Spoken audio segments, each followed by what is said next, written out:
உங்களே அறியாம உங்க மனசு அலப்பாயுதா, உங்க தப்பு கிடையாது. நான் சொல்றத கவனிங்க, உங்களுக்கான பிரச்சனை சரியாயிடும்.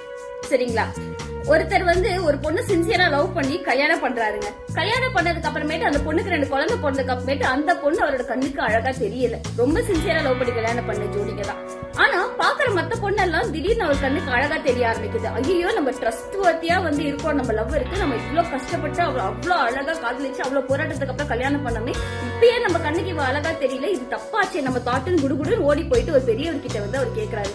பெரியவரே, எனக்கு இந்த மாதிரி பிரச்சனை, அவளை நான் காதலிச்சு கல்யாணம் பண்ண பார்த்தா இப்ப எனக்கு மத்த பொண்ணுங்களும் அழகா தெரியுறாங்க, இவன் எனக்கு அழகாவே தெரியல, என்ன பண்றது அப்படின்னு கேட்கும்போது, மனுஷா, இது உன்னோட தப்பு கிடையாது.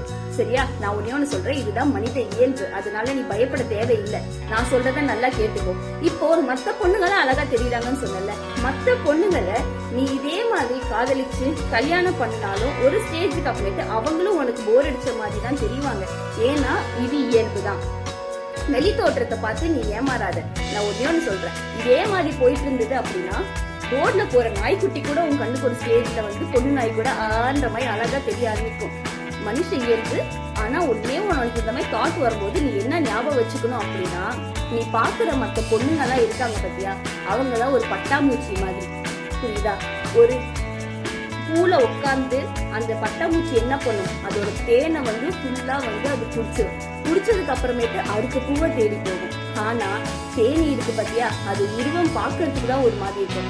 ஒரு பூல உட்காந்துன்னா தேனை ஃபுல்லா குடிச்சிட்டு அது போறது அடுத்த பூவை தேடி கிடையாது, அது தேன் கூட்டுக்கு போய் தான் அந்த தேன் கூட்டே அழகா தேனால நிரப்போம். அதுதான் நீ கட்டின ஓ மனைவி. புரியுதா? பாக்குற மத்த பட்டாம்பூச்சி மாதிரி தான் மத்த பொண்ணுங்க. மத்தவங்க பாக்குறவங்க எல்லாருமே அவங்க கண்ணுக்கு அழகா தெரிஞ்சாலும் அவங்க இடமோ நமக்கு சொந்தம் இல்லாதவங்க தான். புரிஞ்சுதா? அவங்க யார் கூட போய் சேரணும்னு விதி இருக்கோ அவங்க கூட தான் போய் சேருவாங்க. நீ கட்டின உன் மனைவி இன்னைக்கு உனக்கு நல்லா தெரியலன்னு சொன்ன பாத்தியா, அதே மனைவி தான் இன்னைக்கு உனக்கு திட்டினாலோ உன்னை கொட்டுற மாதிரி இருந்தாலோ, நீ சொன்ன பாத்தியா உனக்கு உன்னோட மனைவி இப்ப உனக்கு பிடிக்கல அப்படின்னு சொல்லிட்டு, உன் மனைவி ஒரு தேனி மாதிரி. இன்னைக்கு உனக்கு திட்டினாலோ உன் வாழ்க்கையிலேயே அவ திடீர்னு உனக்கு பிடிக்காம தெரிஞ்சாலோ அவதான் உன்னோட வாழ்க்கையை கட்டி காப்பாத்திட்டு இருக்கா. அது எப்படி தெரியுமா? தேன் எப்படி ஒரு தேன் கூட்ட அழகா நிரப்புதோ, உனக்கு திட்டினாலும் எண்ட் ஆஃப் டே உங்க குடும்பத்தோட சேர்த்து உன்னையே அரவணிக்கிறவள அவதான் இருக்கா.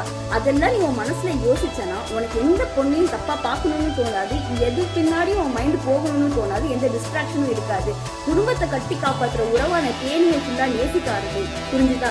தற்காலிகமா இருக்க பட்டாம்பூச்சியை பார்க்காதுன்னு சொல்லும் போது அவன் மண்டையில அப்பதான் உரைக்கலாம். சார், நம்ம கொண்டாட்டி இவ்வளவுதான் இந்த மாதிரி நம்மளை திட்டாலும் எண்ட் ஆஃப் த டே நமக்கு சாரிங்கையோ இல்ல நம்ம சாரி சொன்னாலும் நம்ம அரவணைச்சு நம்ம ஒண்ணு சேர்ந்துக்கிற கப்பல்ஸா தானே இருக்கோம். ஏன் நம்ம மைண்ட் இப்படி டைவர்ட் ஆச்சுன்ட்டு ரொம்ப நன்றிங்க ஐயான்னு சொல்லிட்டு அவன் பொண்டாட்டி பின்னாடி அவன்